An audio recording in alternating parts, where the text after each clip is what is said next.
for joining us for our ISO 14001-2015, preparing for a successful transition. So this is ideally designed for those companies who are currently certified ISO 14001-2004 and looking to transition in the near future to the 2015 version. If you're not certified to a standard, though, there are still plenty of helpful tips, hopefully, that will guide you on some of the best practices for obtaining certification to ISO 14001-2015. So my name is Scott Jones. I'm the EHS Program Manager here at Perry Johnson, and I apologize, I'm struggling with some allergies today, so please bear with me. But I'm coming to you live from our PGR headquarters here in Troy, Michigan. So as well as being the program manager, I'm also a lead auditor. So to ISO 14001, OSAS 18001, and a number of other standards. So if you have technical questions, certification questions, you can always reach out to me at any time.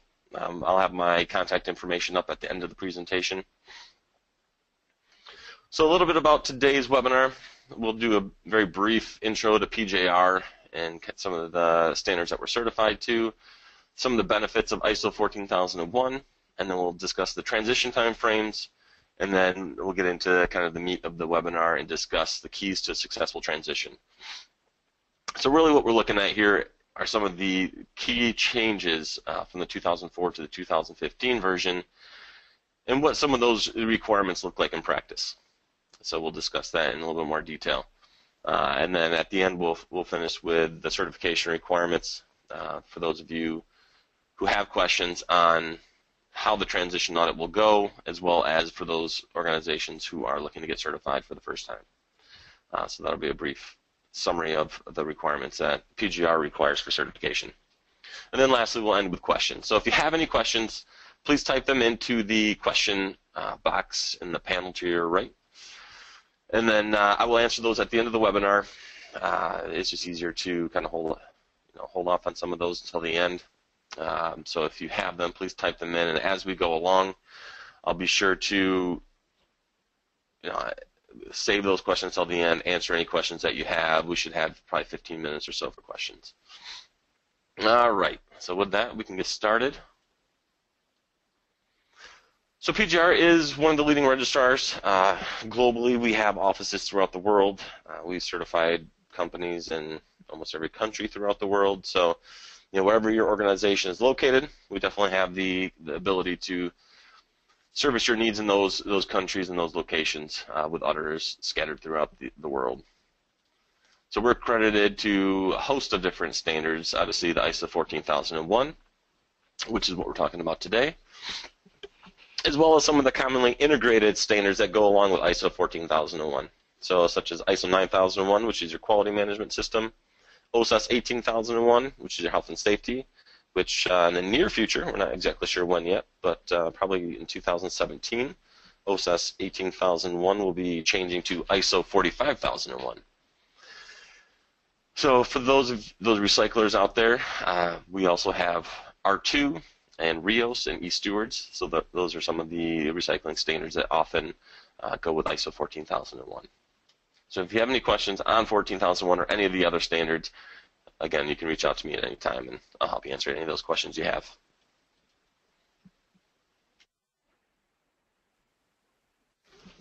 Okay, so benefits of getting certified. Obviously, with having a 14001 system in place, you can ensure that you meet legal requirements. Obviously, it's up to you to make sure that you maintain the legal compliance to those requirements, but the 14001 really just gives you the framework and the sort of the guidelines to help you meet those requirements, ensuring that you identify what your legal requirements are, what steps you need to take to be in compliance to those requirements, and then evaluating those requirements to make sure that you stay in compliance. Management commitment and employee engagement. When you have a system like this in place, you get a lot more interaction with the employees, involvement with the employees, ensuring that they understand their commitment, their roles within the management system, to help make sure they're committed to improving the management system, helping you meet the requirements of the management system. Because at the end of the day, the employee engagement is critical, because they're the ones who do the day-to-day activities, who are making sure that you meet the requirements of your management system, of your legal requirements, of your objectives and targets. So it's important to have their involvement in their engagement. Business management, notably for meeting stakeholder requirements, improving public image. So these are just some of the the common benefits of getting certified. A lot of times you have customer requirements that are driving you to get certified. Supplier environmental performance. Suppliers that you're working with, you have specific requirements from being certified to ISO 14001 that you need to kind of put on your suppliers to ensure that they are meeting your environmental requirements. And we'll discuss some of those changes as we get into the key transition requirements. Providing a competitive advantage. Again, if you're competing with somebody for a bid, showing that you are ISO 9001, that you have the quality system in place, that you have the 14001 system, that you're doing things the right way environmentally, will give you that competitive advantage over another competitor.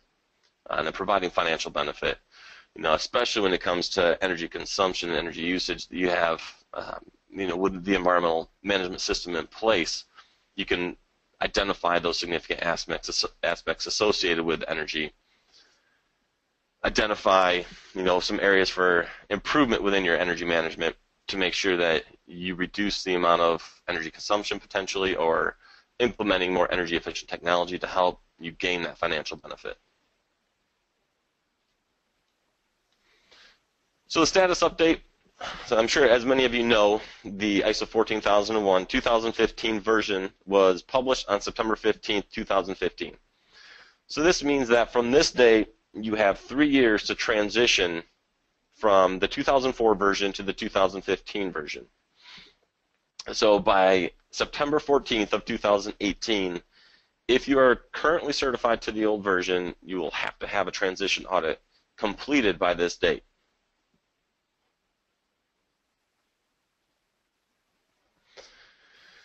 So many companies will contact us and say, when should we transition? When's the best time to transition?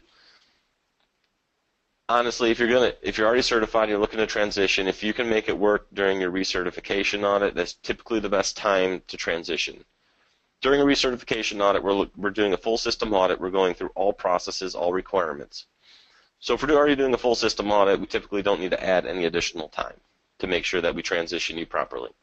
If you do during a surveillance audit, depending on the size of your company, we may have to add some additional time to make sure that we can audit all the additional requirements, because a surveillance audit is a partial system audit. So we need to make sure that if a process that wasn't supposed to be audited during that audit, if we have to audit portions of that to make sure we meet the transition requirements, then we'll have to add a little bit of additional time. Again, that's a case-by-case scenario depending on the risk level of your company, the size of your company.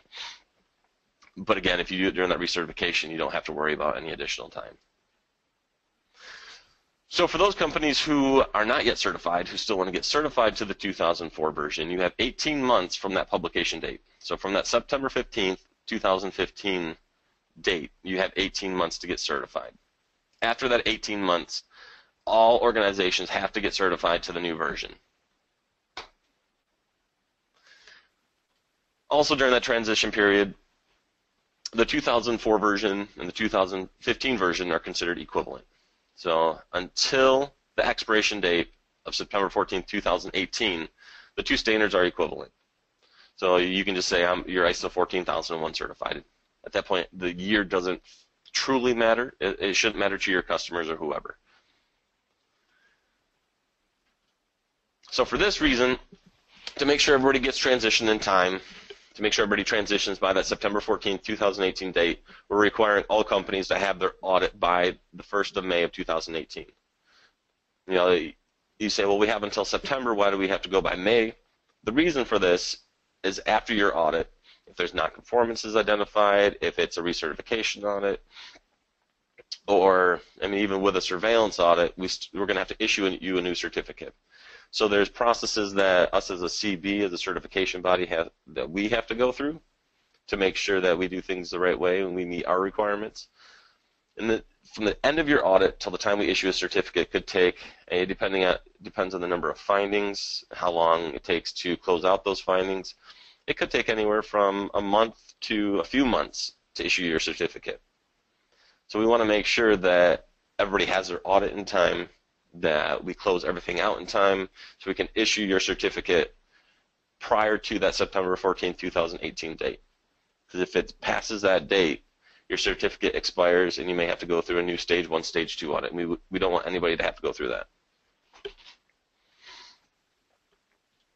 Okay, so we'll do a brief sort of covering of the changes to the structure of the standard, but really the focus of this webinar is to get into what we're, as auditors, as a certification body, what we're looking at, what are the key things we're looking at during that transition audit.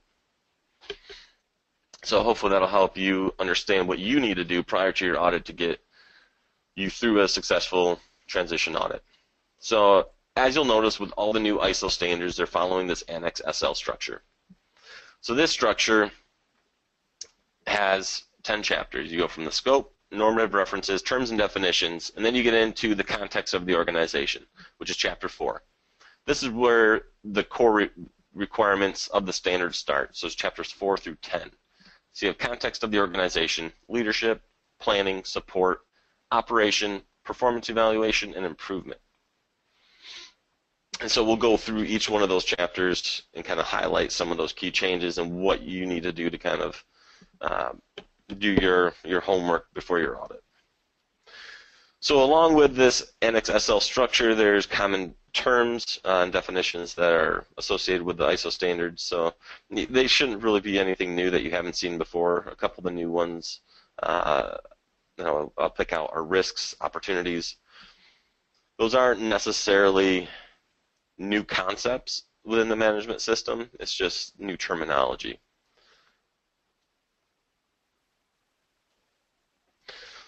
So then we get into the PDCA model. So the new version follows a similar plan, do, check, act model for continual improvement. So if you compare the 2004 PDCA model to the 2015, you'll notice some slight differences. Up at the top, you see internal and external issues and needs and expectations of interested parties. So you see the context of the organization. There's a much greater emphasis put on the context of the organization, which is really the foundation of your management system. What are the issues associated with your environmental management system? Before, the primary focus was on those internal issues. There wasn't as much emphasis on the external issues. Not that that requirement wasn't there, it just wasn't spelled out as clearly as it is now. And then you have the needs and expectations of interested parties. So neighboring facilities, neighboring cities and towns, what sort of impact do you have on them? You need to identify those and put that into this PDCA model. And we'll show you how that kind of works in a minute. So when you look at the core PDCA model here, really the significant difference is that leadership role in the middle. So there's a huge emphasis on leadership taking responsibility for the management system instead of identifying one person as the management representative. So they're getting away from that concept of putting one person in charge of the management system and expecting them to handle everything. So there's some significant changes from an auditing standpoint that we're going to be looking for, and we'll address that here shortly. But this is the new version of the PDCA model. Really, the concept's the same. There's just added a couple things to it. So really the core changes are broken down to strategic environmental management. So there's an increased prominence of environmental management within the organization's strategic planning process.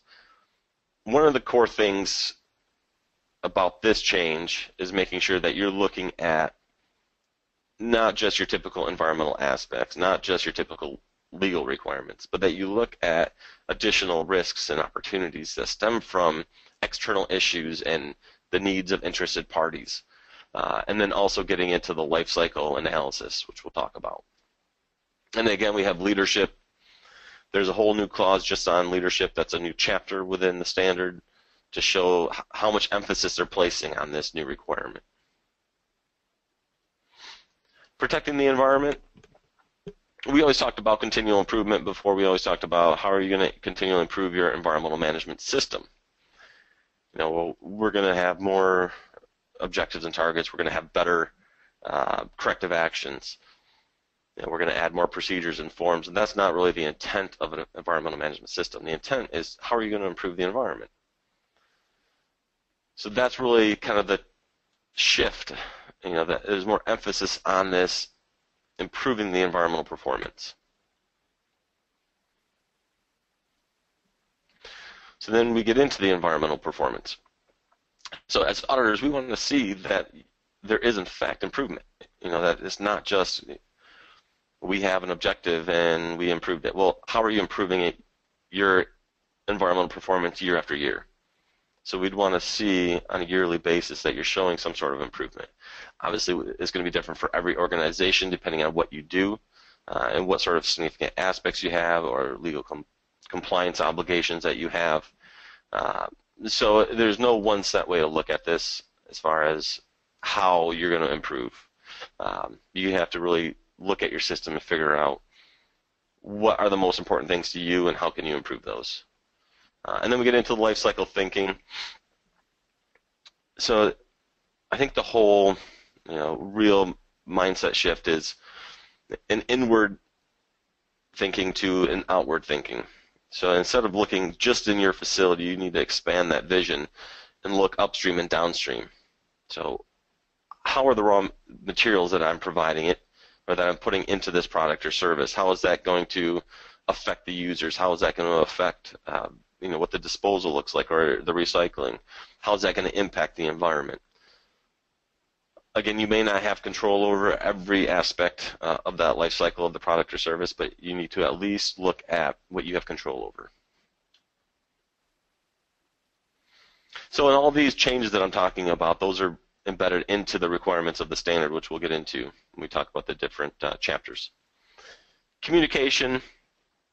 Before most of the communication was looked at for internal communication. You had the choice if you wanted to communicate externally or not. That choice is no longer there.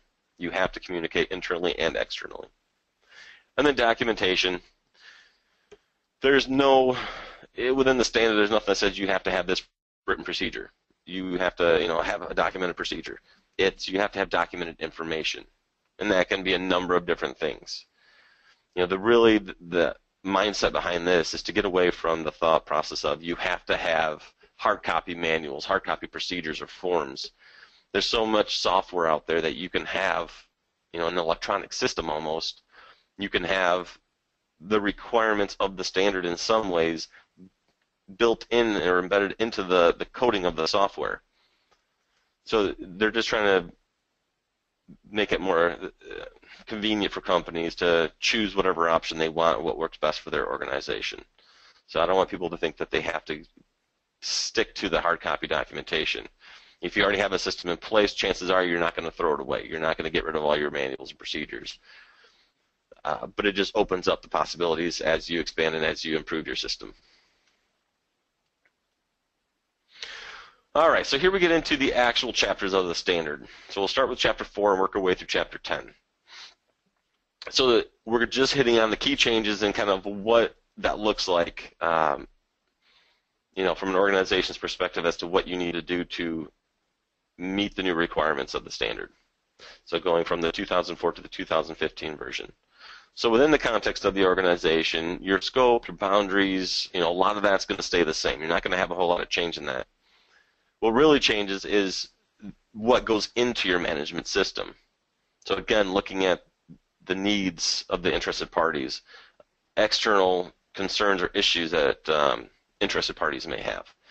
And that could be your customer, that could be neighboring facilities, that could be nearby cities and towns when it comes to transportation of, if you have a number of shipments going in and out of cities. So identifying what their needs and expectations are. Identifying then which one of those will become your compliance obligations. So compliance obligations is a new term. We got away from legal and other requirements to compliance obligations. So your compliance obligations are basically your legal and other. It's just a different terminology. So what are your regulatory requirements? What are your customer requirements? What are any other interested party requirements?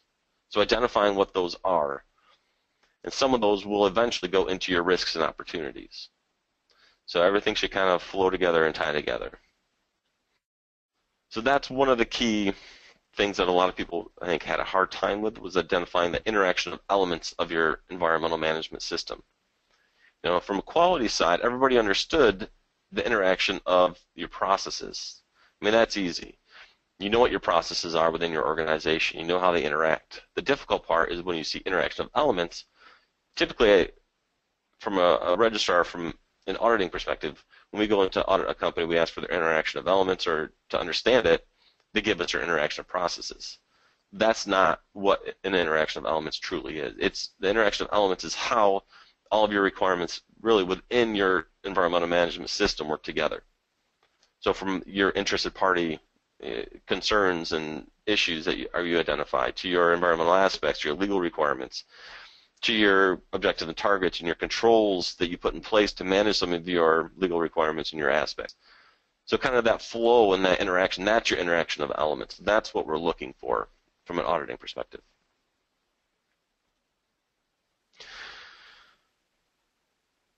So for Chapter 5, this is the whole chapter that's based on leadership. So really the significant thing to take away from this is training. Making sure that top management, leadership, those responsible for the different departments understand their role within the management system, that they understand the environmental policy and what that truly means to the organization, and how what they do impacts beyond the corporate boundaries. So there's no specific requirement for a management representative, although typically an organization will still have a person who's responsible for kind of bringing everything together. Leadership, top management, they need to be aware of their responsibilities. They need to implement, what their roles and responsibilities are. But when it comes to an audit, if we go on site, typically you're still going to have someone who is kind of pulling that together as a management representative. But don't think that it's absolutely required anymore. So top management should be aware of the following. So these are some of the things that, as auditors, when we come on site, we're going to be talking to your top management. We're going to be asking them about these things. So for whatever department they're responsible for, do they understand what are the associated risks and opportunities with their processes? What are the significant aspects? What are the compliance obligations that are associated with their department specifically? If there's any objectives and targets that revolve around what they do, how do what they do impact those objectives and targets? How do they help achieve the objectives or potentially not achieve it? Monitoring and measurement requirements. So do they have any monitoring and measurement requirements associated with their department? And then emergency preparedness and response, making sure that they take ownership of really the health and safety, the emergency preparedness, and all that within their department. Obviously, you may have a health and safety representative or a manager or environmental manager, but really the person who's overseeing their department's day-to-day activities, they're the ones who are going to have the most impact on making sure that the employees are meeting their requirements. And if they're not meeting them, what potential harm could it have on the organization, on the employees, on the environment? So with leadership, it's more just making sure that the awareness is there and the competency is there of those in charge.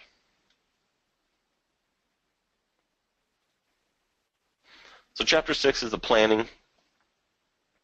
So the entire planning process in environmental management has been restructured. It should take into consideration the positive and the negative. So environmental impacts of activities, products and services taken into account more strongly from a life cycle perspective. And then although environmental assessment does not need to explicitly include a life cycle assessment of products and processes, for example, it should nevertheless examine the significant environmental aspects and all required commitments, such as legal or customer specific, as well as any risks associated with possible hazards and opportunities. So really the difference between a hazard or a risk and an opportunity. A risk is something that is there, you can't get rid of.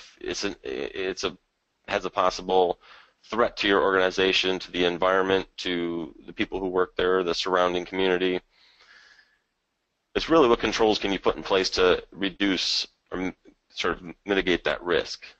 And obviously the opportunities are possible ways where you can enhance your environmental management system.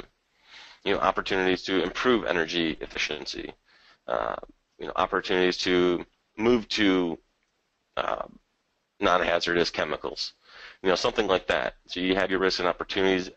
You need to identify those, put actions in place, not for all of them, because you could have 50 different ones. And it's not feasible, obviously, to have actions in place for all of them, but you need to identify, again, some of those more important ones, some of those significant ones.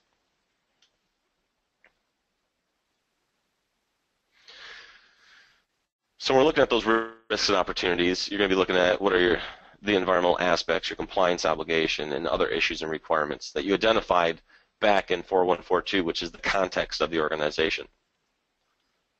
So those three things are the main things that should be going into those risks and opportunities. So you may have, a lot of people have a spreadsheet of their environmental aspects. A lot of times you'll have the compliance obligations associated with those aspects on that matrix. Then you can identify what the risks and opportunities are for those aspects or compliance obligations. And you could pull that into a separate matrix if you wanted with just your risks and opportunities. How you do it is up to you, but you need to identify what your risks and opportunities are in some way. So it's kind of just taking what you are currently doing one step further. So you need to give assurance that the EMS can achieve its intended outcome, prevent or reduce undesired effects, including the potential for external environmental conditions to affect the organization, and achieve continual improvement. So once you identify your risks and opportunities, you need to do those things to make sure that you're continually improving basically your environmental management system. So environmental aspects. So here's one thing that I think a lot of people are confused by. You may have a chemical manufacturer. You may have an office that they just handle paper. They don't really do anything with chemicals. They don't have any, they don't have any mechanical processing or anything like that. They're just an office, and they say, well, we don't have any significant aspects. Well, the standard is based on significant aspects. Every organization has significant aspects. Obviously, what's significant for one company isn't going to be significant for another. You can call it whatever you want. You can call it significant. You can call it your most important aspects if you don't like the term significant. But really, the main idea is, what are your most important aspects to your organization? How can you reduce those or eliminate those aspects? What action items are you going to put in place to control those? So we've been seeing a lot of companies who are getting certified saying they don't have any significant aspects. I just want to make that clear that everybody has significant aspects. It's just may be different, may not be as severe as somebody else's. So your environmental aspects should come from your activities, your products, your services that impact not only on site but also externally as well. So these environmental aspects are those that the organization can control and those that it can influence, and their associated environmental impacts considering a life cycle perspective. So again, you're looking at the beginning to end, the cradle to grave of that product or service. You may not have control over everything, but you need to at least look at what you do have control over. So if you can put more environmentally friendly raw materials or into your product or service, especially when it comes to the use of that product or the disposal of that product, can you put something in there that's not going to impact the environment long term from a disposal or recycling perspective? So taking all that into consideration. Then you have your compliance obligations. Again, this is a new term. They got rid of legal and other requirements and put in compliance obligations. So the following compliance obligations need to be identified, those related to your environmental aspects, which include your products, services, activities, interested party concerns. Again, all those things need to be included in your compliance obligations.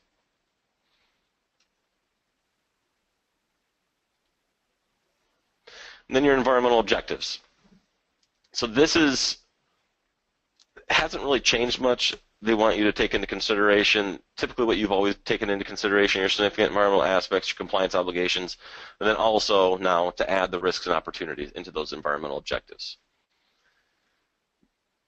I think in the past, environmental objectives was just something you did. A lot of companies, it was just a requirement. You would find objectives to put in place. The objectives now have a little bit more substance to them. They need to have a little bit more to them to show that you're continually improving your environmental performance. So as auditors, when we go in there, we're looking for concrete evidence, data, to back up the continual improvement of your environmental performance. How can you show the auditor that you have in fact improved? Well, energy is obviously one of the easier ways because there's a whole lot of data you can provide for that. But it's up to you to come up with objectives that are based off of those significant environmental aspects or compliance or risks and opportunities to show that you are in fact improving your environmental performance. Again, when I mention compliance obligations, it's not something that you're going to do to meet a regulatory obligation. It's something that if it's related to a regulatory obligation, it'd be something that you would put in place that goes above and beyond what that requirement is. Because as far as the standard goes, you're supposed to be in compliance to your regulatory requirements anyways. The purpose of having an EMS is to improve it, to show that you are always improving. So we get into Chapter 7 for support. This is really where it gets into the typical training, awareness, communication. So the commitments to environmental protection are to be given more consideration in terms of communication, external representation, and reporting. It must be regulated as well. So making sure that communication is there. Again, we talk about documented information. I'm not going to spend a lot of time on that because really the requirements haven't changed. It's just a new concept, a new way of looking at what your documented information, what format it can look like. So we talk about communication, which is really the significant change in this chapter. Obviously, we talked about significant communication requirements for leadership. Internal communication, ensure its communication processes enables persons doing work under the organization's control to contribute to continual improvement. So this obviously includes full-time employees, but it also includes part-time employees, seasonal employees, contractors, basically anybody who's coming into your organization that you have control over. You need to make sure that you communicate your requirements to them. They understand your organization's EMS requirements. They understand the impact of their work on your EMS. So obviously there's most likely some training that needs to be done. I mean, you can put together a safe work permit, you can identify the issues, but you need to make sure that they understand those issues. Because if we're on site auditing and we see contractors on site, you can almost be assured that we're going to go to those contractors to make sure that they understand, how they could potentially impact your environmental management system, especially if they're bringing new chemicals on site, making sure that you've identified those chemicals and proper, potential cleanup spill procedures if it's something new. So making sure that all that's taken into consideration. And then external communication, the organization shall externally communicate information relevant to the EMS. Again, the old standard 2004 versions basically said you can choose to communicate externally on the significant environmental aspects, whatever. That's not there anymore. You have to communicate externally to all relevant interested parties.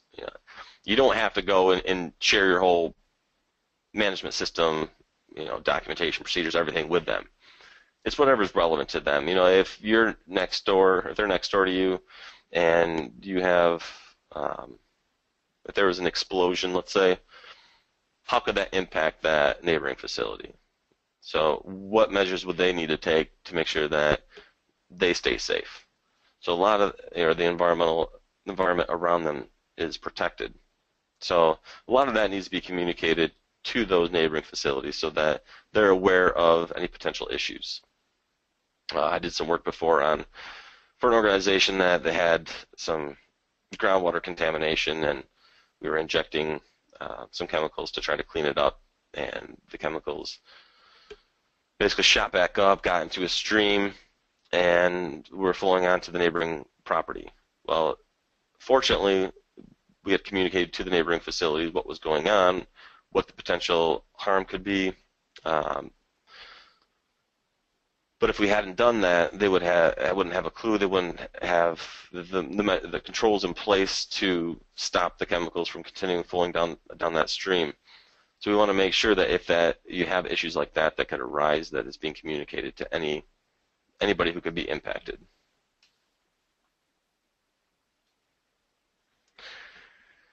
So Chapter 8 is your operation. So operational scheduling and control should pay closer attention to upstream and downstream, in particular outsourced processes. So this really gets into that life cycle thinking. So obviously you're going to have the same operational procedures, controls for the most part on site. That really hasn't changed. It's looking outward, upstream and downstream. What are the potential controls you can put in place to help reduce your environmental impact?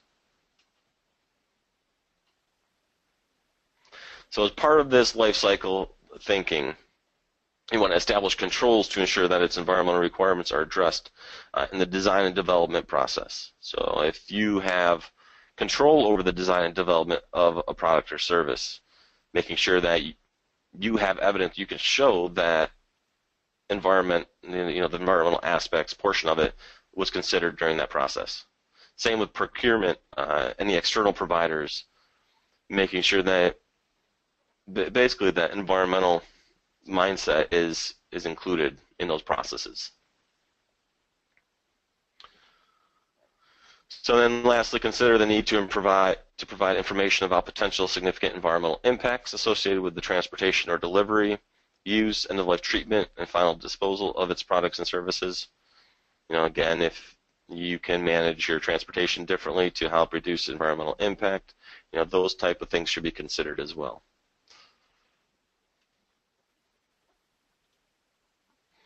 Emergency preparedness and response. 99% of the requirements related to emergency preparedness and response are still there. One of the big changes is really more of a preventive action.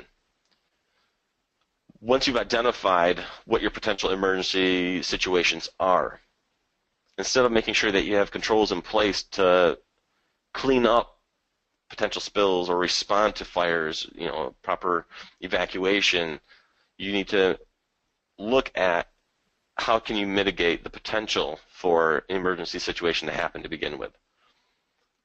So how can you look, if there's a potential for a spill somewhere, how can you potentially help reduce or mitigate the potential for that spill?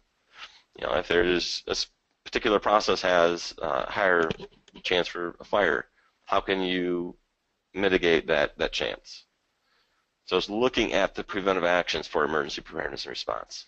So this is really kind of a new mindset within the standard.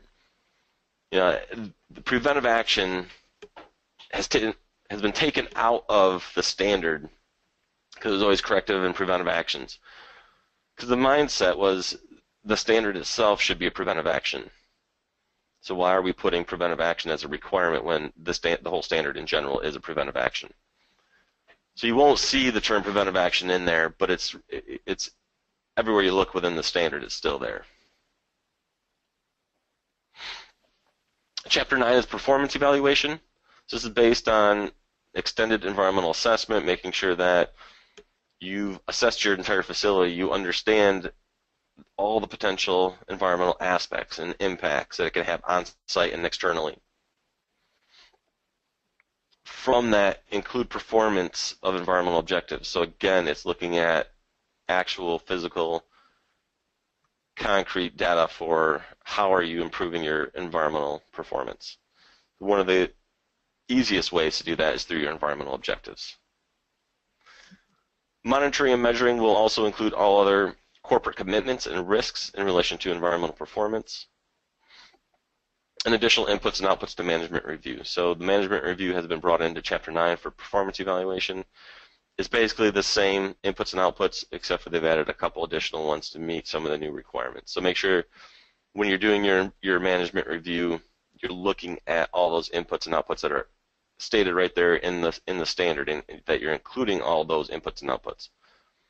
Because obviously, when we do the transition audit, we're going to be focusing in on those new bullet points that are required in the standard. And then lastly, Chapter 10 is improvement. So obviously, I keep stressing improvement of environmental performance. That's because they put a whole chapter in on just the improvement. So the idea is to get away from just thinking continual improvement of the management system, because I think the actual purpose of the standard gets lost in that. Again, you want to look at improvement of environmental performance. So you want to be focusing on the organization's boundaries as well as the surroundings.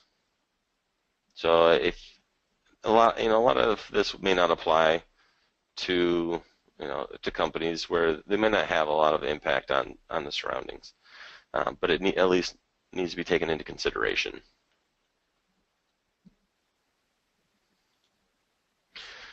So that's chapters 4 through 10, kind of breaking down the significant requirements and what the key changes are. It's hard to sit here and say, as an auditor, this is what it should look like, because that's not our job. We can't do that. It's up to you to figure out how that fits into your organization and how those requirements look. But at the end of the day, really what we're looking at is making sure that everybody's aware. You've identified those key issues within your organization, those key environmental aspects, compliance obligations, your interested party concerns. You have actions in place to address those. You have objectives and targets to show continual improvement of those significant aspects and those risks and opportunities. You're measuring those and you're evaluating those to make sure they're effective. And then you're conducting, your compliance evaluations, your internal audits, your management review, and you're feeding that back into that planning stage to make sure that your system is effective and that you can show year after year that you're in fact improving your environmental performance. So to help you with that, you have these references within the standard. You have Annex A, which is the guidance document. It kind of goes through clause by clause and kind of breaks down what the requirements, what they really should look like, what, how you can implement those into your management system. Annex B is just a comparison from the old version, 2004, to the new version of 2015. And then lastly is the bibliography within the standard. So this all within the standard. So now we'll get into the certification. So if you have questions on any of the technical requirements, again, we can have a call. You can type them in here if they're quick questions. But if you have specific questions to your organization, give me a call, shoot me an email. We'll set up a time. We can kind of go through the requirements and figure out kind of what they mean. I can't consult. I can't tell you how to do it, but I can tell you and help clarify what the requirement is. So as far as certification steps, these are the typical steps. So if you're not certified, or if you're certified to a different standard, you're looking to get certified to 14001, it follows the same process. So you can contract with a certification body at any time. That's the fourth bullet point. I put it there, but really you can contract with a CB at any point. But once you've established your documentation, you've gone through, you've trained everybody, you have everything that you need in place, you have all the resources that you need, you can then go ahead and implement your management system. Once it's been implemented, you're going to basically verify the effectiveness. Make sure that your system is effective by conducting internal audits, compliance evaluations, again, doing that management review of your system to see how effective it truly is, take outputs from that management review, which are basically areas for improvement, and feed that back into the planning stage. So once you've done all that, then you can go ahead with your certification audit. So you can complete your stage 1, stage 2. Any nonconformities that come out of the stage 1 and stage 2 will need to be addressed before you can get certified. So once those are addressed, you can get certified and you'll have that certificate for 3 years. So really what a stage 1 is all about is just a documentation review. We're going to come on site, we're going to look at your facility, look at your documentation, make sure they align, make sure you have the proper documentation in place, you have identified the court concerns or aspects or compliance obligations based on our site tour. It's really making sure that you're ready for the stage 2. So when we come back in about 30 to 45 days for the stage 2, this is really where we're going to go on, on site. We're going to go on the floor. We're going to be talking to the employees, making sure that basically what you said you were going to do, you've done. You've implemented your management system. We're going to make sure that it's effective. Any areas of nonconformity, areas that are not in line with what you're supposed to be doing, will be identified as nonconformities. These will be resolved prior to issuing a certificate. So you'll have some time after the stage 2 audit to address any of these. Once everything's closed out, we'll review them, we'll issue your certificate. So that certificate's good for 3 years. The following 2 years, you'll have surveillance audits. Typically, you'll have annual surveillance audits, or you can have semi-annual if you choose to. So these are partial system audits. We're looking at areas of previous concern. We're looking at some of the common core requirements that we're going to look at every time, such as internal audits, management review, objectives and targets, those kind of things. And then following those 2 surveillance audits, we'll conduct a recertification audit.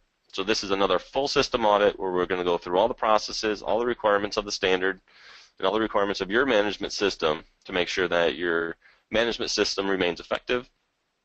Again, once any nonconformances are closed out, we'll issue another certificate. That's good for 3 years, and that process and that just keeps repeating. So that's it. We have about 13 minutes. If you have any specific questions on some of the requirements, if anything I said was confusing, if you have any questions you'd like clarified, feel free to type them in the question box. I'll be on for the next 13 minutes to answer any of those. If you have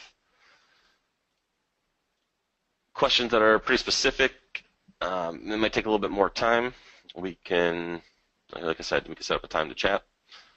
I'm happy to do that anytime. I'm in the office most days on occasion, so if I'm out, I'll always respond to email, so we can set up a time when I get back.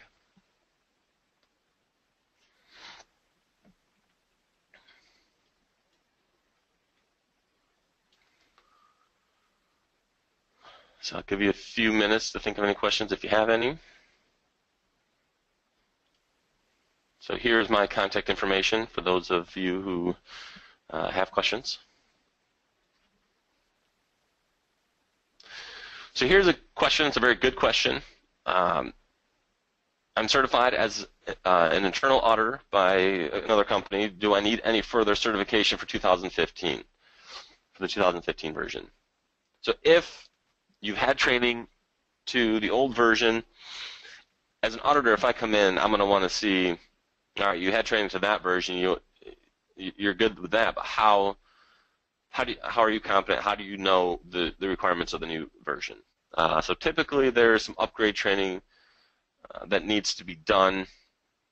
There's a number of companies out there, including us, that offer some training. We have on our website a training page. You can go on there, and we have transition training to the new standard, which is no charge. So you can go on there, print out a certificate to show that you've gone through that. Otherwise, you can go through another internal auditor course if you want to the 2015 version. But typically, as auditors, we'll want to see some evidence that you've conducted or you've had some training to the new version.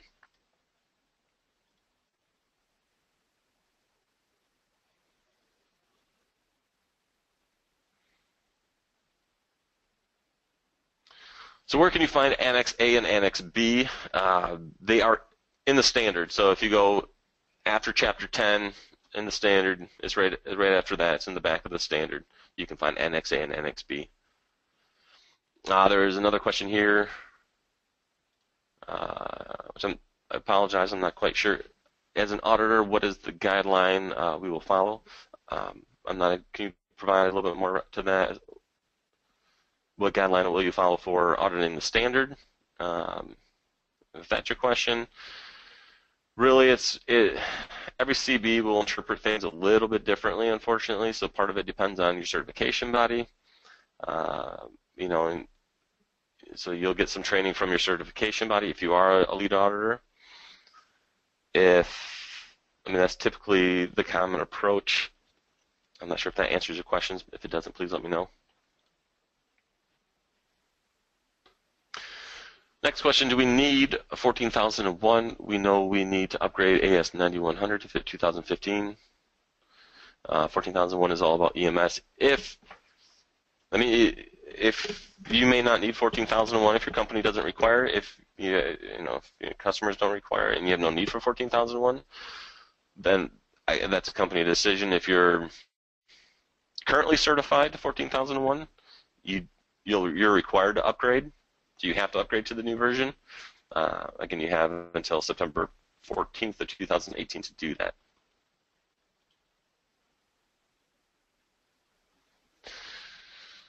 Another question here, what type of oversight do you expect on suppliers and downstream processes? This is tricky to fully answer because it depends on the type of supplier, depends on what processes they do for you, depends on what they provide, what services they provide to you. But basically, we want to see that your environmental management system, your concerns, any objectives and targets that could be impacted by them, that you've communicated that to them. If you have a choice, let's say, between 10 suppliers, and we typically would want to see that you've considered environmental in the selection of that supplier. So, not just based on cost and quality necessarily, but that you've also considered the environmental portion of it.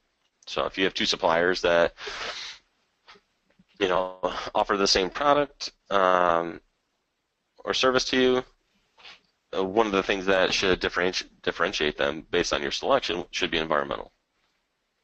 Again, that may not be the case for every single supplier, but at least should be shown as being taken into consideration.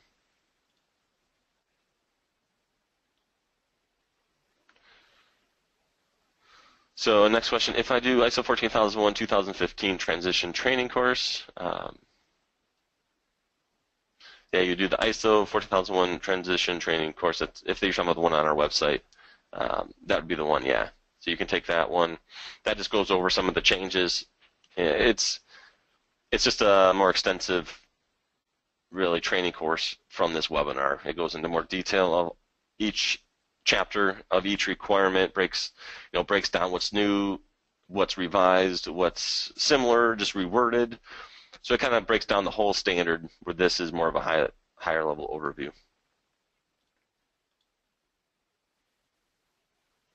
So as long as nonconformity items are resolved within the allowable periods, we'll be certified.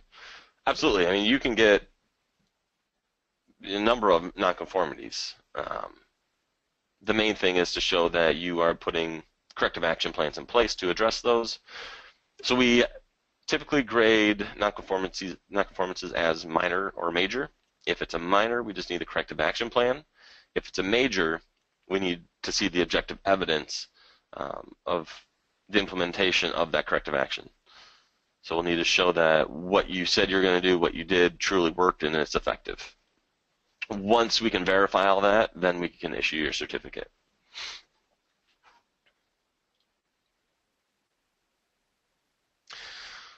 Should the external provider be certified to ISO 14001 2015? There's no requirement for suppliers or anybody to be 14000 certified. That's up to your organization. I mean, you could put that as a requirement to your suppliers. Absolutely not necessary, though. They just have to adhere to your management system. So you'll have your specific set of requirements that basically you'll enforce on your suppliers. But no, they do not need to be 14001 certified. So yeah, downstream is for the most part communication. It's also should be built into the selection or approval of your downstream vendors or your suppliers. So that should be not just communication, but it should be part of your approval and selection process as well.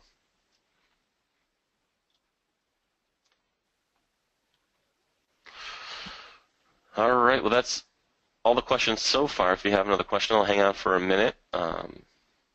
Otherwise, I just want to thank everyone for participating.